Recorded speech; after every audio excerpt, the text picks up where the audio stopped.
Okay, I'm going to be honest here for a second. I don't hate BioShock Infinite. Let's just make that clear now. I just think that while the game can be fun, it's still flawed and substantially dumbed down. I know this will be my fourth and hopefully second last video about the series because I kinda said I'd review all the DLC. Clash in the Clouds was, let's face it, disappointing. Nobody wanted a fucking survival mode. Nobody. No!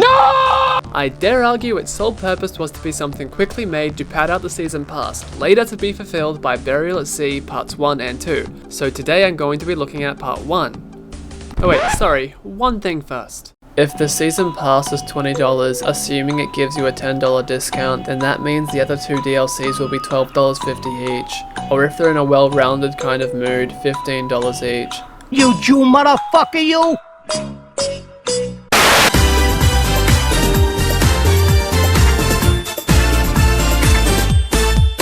Burial at Sea takes place in Rapture, before all of the shit went down as you saw the aftermath of in the first BioShock game. Again, like in BioShock Infinite, you play as the alcoholic private detective Booker DeWitt, tasked with finding a missing child.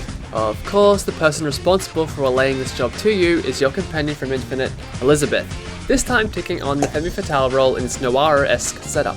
On that note, Elizabeth certainly is more promiscuous compared to her Infinite counterpart, which is funny to me considering the recent outcry from Ken Levine urging people to stop making pornography of her. Let's review some footage.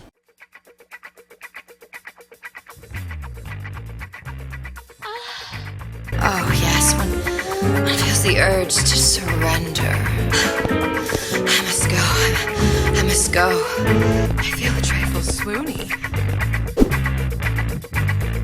The first half hour or so of the game is spent exploring this more pristine version of Rapture, and I will actually commend the presentation on display here. The setting is further fleshed out through vox recordings and neat little movies similar to the one seen in BioShock Infinite. Even with these neat little quirks, it still feels like Infinite and not like one of the prior BioShock games. Not that I think it would have anyway. No new gameplay elements have really been introduced at this point, and frankly there aren't many new additions in general for the rest of this DLC, but I'll talk about that a bit later. So this first portion is really just a showcase of how Rapture used to be, because when you finally arrive at an area where you're allowed to use weapons, it's more decrepit in nature. This is where I start having problems with the actual gameplay. Sure, things work as intended, but the problem is the lack of difference compared to BioShock Infinite in terms of enemy variety, weapon selection, and figures. Sorry, plasmids. They even find a way to work skyhooks, air grabbers, and Rapture, because constants and variables. Constants and what? Ugh, the splices act exactly the same as the random goons on Columbia do. There's none of that cool acrobatic shit going on. I mean, there's this guy with a box on his head for no apparent reason. Is that supposed to protect him from bullets or something?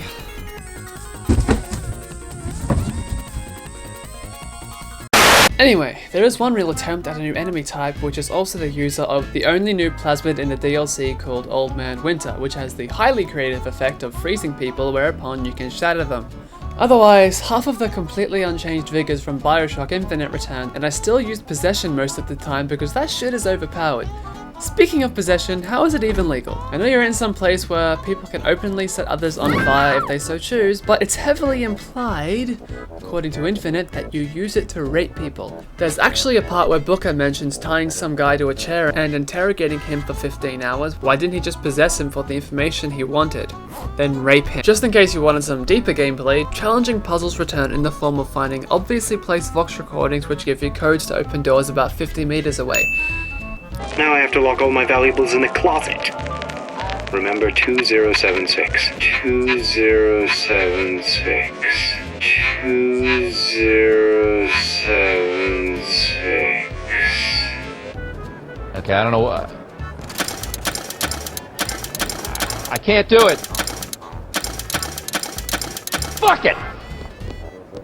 If the main plotline followed this degree of intellect, you'd find the missing child as soon as you left the office. Hi! One new weapon makes an appearance. Some might say, nuh-uh, there's actually two new weapons, referring to the Tommy gun. Sure, it feels more powerful to shoot than the machine gun from Infinite, but doesn't really differentiate itself enough from it. The others are reskins which act mostly identical to their counterparts from Infinite. This raises the question, why are people in an alternate universe using the same weapons from another universe about 40 years in the past?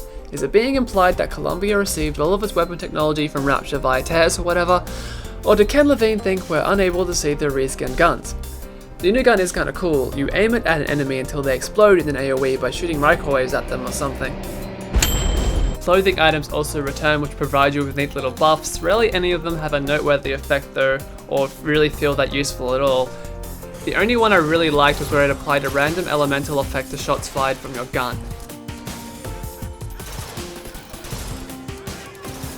I thought my game was bugged for a while because I couldn't seem to pick up guns, until I found out later that there's a weapon wheel now, which allows you to openly switch between any weapons you've come across in the game, just like plasmids. I consider this an improvement if the game actually told you about it. I spent most of the game with the same 2 guns. But there's also tears in the game, and now you can bring in samurais. Either way, it's clear that a majority of the focus was on the presentation and environments, and not so much the introduction of new gameplay elements or items. While it's nice to revisit some old characters, like a slightly less crazy Sender Cohen, there simply isn't enough new content to warrant a recommendation unless you're only really in it for the story. Even then it's questionable, as it struggles to tie in Infinite's storyline while trying to remain coherent in its own universe. Fans will claim that the ending is yet another shocking twist, but to me it felt entirely unnecessary.